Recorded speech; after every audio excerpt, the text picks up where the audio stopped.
So in today's video, I'm talking about using the 12-step principle of acceptance to love and enjoy your life. So in this video, you're going to learn 3 ways you can learn to practice acceptance.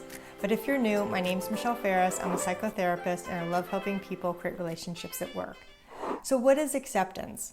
Acceptance is learning to sit and embrace what's actually happening without resisting it or changing it.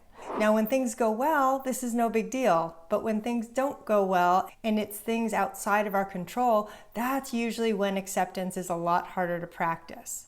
Recently, my husband had surgery and I was pretty scared. And part of how I dealt with it is to stay in today and practice acceptance.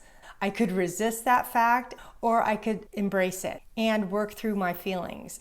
Because let's face it, all of us are going to have situations in life that we don't like. But practicing acceptance is one way to not create our own suffering. Because if something challenging is happening, that's one thing, but if you resist that circumstance, then you're creating another problem, and I don't want that for you. So there are basically 3 ways you can practice acceptance, and we're going to go through all 3.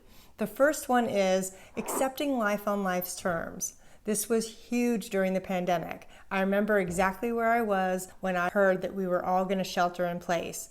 And the first thing I thought after the fear was, I'm going to stay in today. I'm going to accept that for today, we are home and it's going to be okay.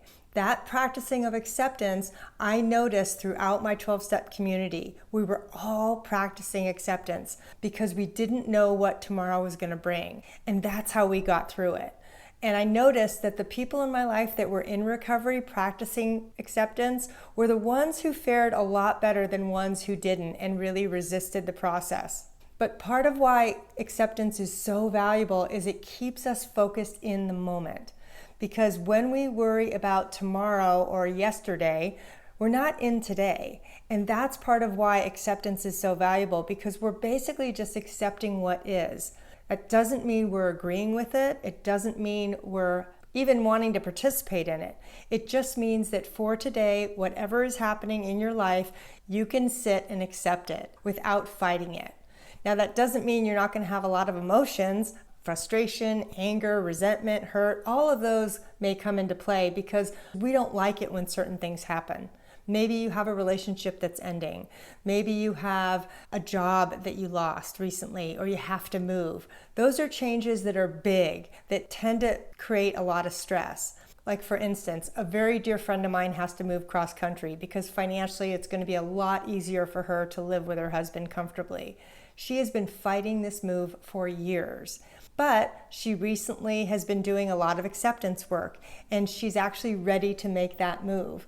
And it was accepting the fact that she had to move was the turning point in her growth, because now she's actually looking forward to it as an adventure.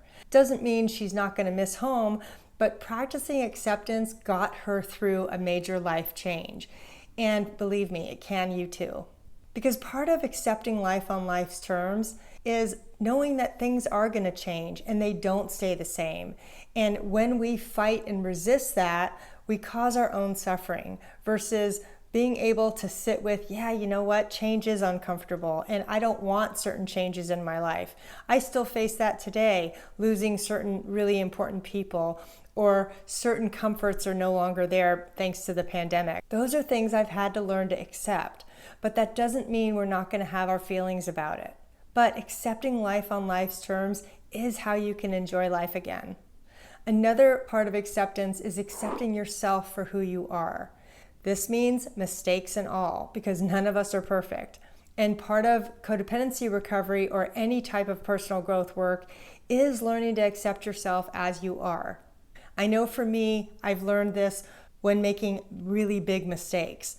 Because part of what I had to come to terms with is that I'm not, for instance, a detail-oriented person. And I've made some pretty big boo-boos when it comes to details, because that's not my forte. That's not my strength. And I used to feel really bad about it, but now I kind of realize, you know what, that's just who I am. It doesn't mean I'm not going to strive to get better in that area, but it also doesn't mean that I'm going to beat myself up every time I make that same mistake again. So in accepting yourself as you are, what are those mistakes or flaws or weaknesses that you have that you can just attribute to part of your makeup without beating yourself up, without making yourself wrong? Maybe you're not detail-oriented like me, or maybe you're more of a quiet person and relationships are hard for you. Whatever that challenge is, learning how to embrace that as just being a part of who you are is going to help you create more serenity in your life. Because the people with high self-esteem don't think they're perfect. They know their weaknesses and they know their strengths, and they're okay with both. And that's what I want for you. The third way we practice acceptance is accepting other people for who they are. This is big because maybe you have a person in your life that is not treating you well, or is crossing your boundaries, or is just someone that you don't really get along with in your life. So you try to change them. You try to get them help, or you think if only they were different, we would be okay. Everybody is at choice for what they want to do and what changes they want to make. But in relationship, when we don't accept people for who they are, it ends up being an issue of control, where we're trying to manipulate and control somebody to be who we want them to be. And eventually that other person recognizes that and they don't like it. And oftentimes they'll vote with their feet and leave. And I don't want that for you. So part of healthy relationship and being able to enjoy life is to be able to accept people for who they are. Because ask yourself this question: are you able to really accept your partner, your family member, your friend for exactly who they are in your life right now? Because if the answer is, well, a little bit or not really, then you have some work to do. And that's okay, because acceptance is a process. It's not a single act that we're going to do perfectly. It's something we practice again and again. And sometimes we're going to practice this with the people closest to us, our spouse, our kids, our family, because those are the people that we most often want to change the most. But what I want you to think about is, how would practicing acceptance actually improve those relationships? How would practicing acceptance bring you closer? Because you could value the good in them and not condemn them for what they're not giving you. Because let's face it, nobody's perfect, neither are we. But being able to practice acceptance in our relationships can really go a long way to making them healthier. So another aspect of practicing acceptance is realizing where we are powerless, where we can't control an outcome. We can't control what somebody else says or does.